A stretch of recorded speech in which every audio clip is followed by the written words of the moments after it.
Hey there, and welcome to my deck tech for the young OldHim. He who was old when the world was still young. Grandfather of eternity, as he will be called in the future. The plan for this deck is to block out and prevent damage and to strike our opponent's back with either big attacks in opportune moments or even just to hit with our hammer if we have a blue left in our hand. While the damage might not be immense, it all adds up as we fatigue our opponents, if we don't defeat them outright, that is. Through the block value of our equipment, we essentially have 25 instead of 20 life, which helps as well. And OldHim's very own ability will provide us another defensive edge. Let me tell you, if you're the grandfather of eternity, time is certainly on your side. Fortunately, you don't need an eternity to save up money to buy this deck, as it costs around €7.41. But, much like it was with my Fi deck, Sync Below is at fault. So if you have it in your collection or can get it cheap otherwise, this deck will only cost you €2.51. Because for some reason, Card Market picked out a seller who wants $2.45 per Sync Below. That's ridiculous.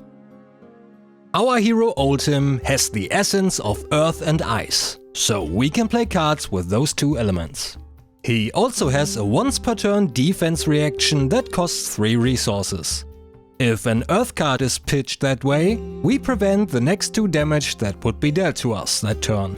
If an ice card is pitched, our opponent has to put a card from their hand on top of their deck.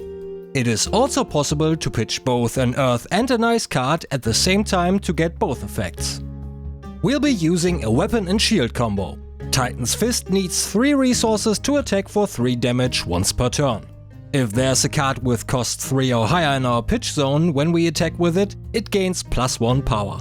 Steel Braid Buckler has 2 armor and temper. That means we put a -1 counter on it after we've blocked with it, and if it has 0 armor, it is destroyed. Our armor will be the same as in my Bravo list with some small changes in the arsenal. Helm of Icen's Peak has 1 armor and Battle Worn. If we pay 1 resource and destroy the helm, OldHim gains 1 additional intelligence until end of turn. Hardened Cross-Strap and Goliath Gauntlet are also back for the classic combo. Destroy the strap to reduce the cost of the next attack action card by 2. And destroy the gauntlet to give our next attack action card 2 additional power. Iron Rod Legs will simply give us 1 additional armor. We'll of course go for the 3 Arcane Barrier with Arcane Lantern, Null Rune Gloves and Null Rune Robe. Since we're going for a more defensive playstyle than Bravo, we can also swap in Iron Rod Plate and Iron Rod Gauntlet for additional armor. Well, how do we sort the deck? To be honest, there's a lot of stuff going on here. I think we'll just go with Earth Fusion into Earth, Ice Fusion into Ice, Guardian and then generic cards.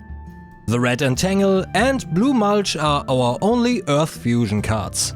Entangle costs 3 and has 7 power. If it was fused, it makes our opponent's first attack on their next turn deal 2 less damage. Mulch costs 4 resources and strikes for 6. If Mulch was fused and hits a hero, we put a card from their arsenal on the bottom of their deck. The fusion targets for these cards are the red and blue Autumn's Touch. They deal either 7 or 5 damage and have a flavor text. The hand of autumn sweeps the land, guiding life towards rebirth.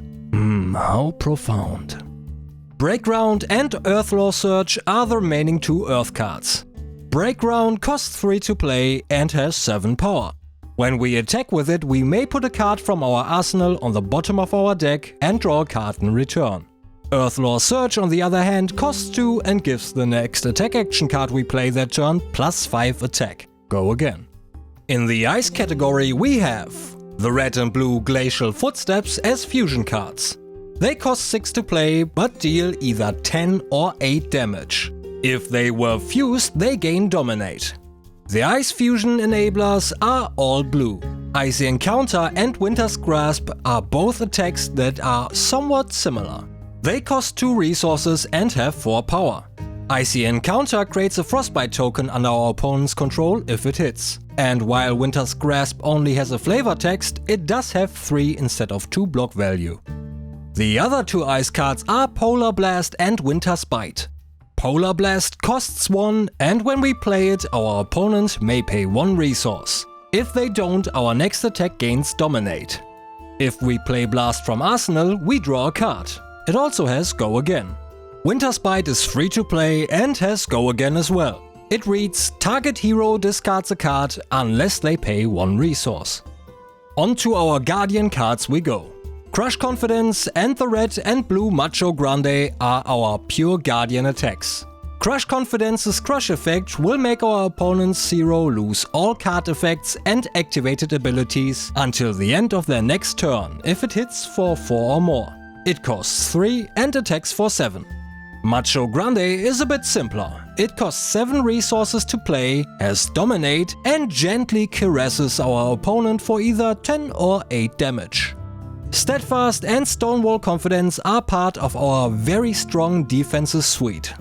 Steadfast costs 3 resources and prevents 6 damage that would be dealt to us that turn by a source of our choice. In the worst case scenario, this takes 2 cards to block for 6, but it has a pretty high ceiling as well. As it is an instant, we can get around Dominate, and since it prevents damage, we can even take care of arcane damage. And Stonewall Confidence has served me well in my Bravo list. For 2 resources, we get an aura with Go Again. While it's in the arena, cards we control with cost 3 or more gain +2 block value while defending. This card has the potential to turn a 4-card hand into 20 block. The remaining 3 cards of the deck are generic. Sink Below indeed feels like the most generic card out there. It fits in every deck, blocks 4 and has a powerful effect. All for 0 resources as well. We may put a card from our hand on the bottom of our deck, then draw a card. We only play the blue Pummel. I debated with myself quite heavily on this, as I really wanted to play the red version as well. In the end, the only card I would have swapped out for it would have been Earthlore Surge. But since it's an Earth card, I feel we really need it for the fusion effect as well as OldHim's ability. So I decided against it. We might lose out on the discard effect, but we deal 1 additional damage. Anyway, Pummel costs 2 to play and we get to choose 1. Either we buff our hammer by 2, or we buff any attack in this deck by 2 and it gains, when this hits, the defending hero discards a card. The blue Unmovable is a defense reaction for 3 resources. It blocks for 5 or even 6 if it's played from Arsenal.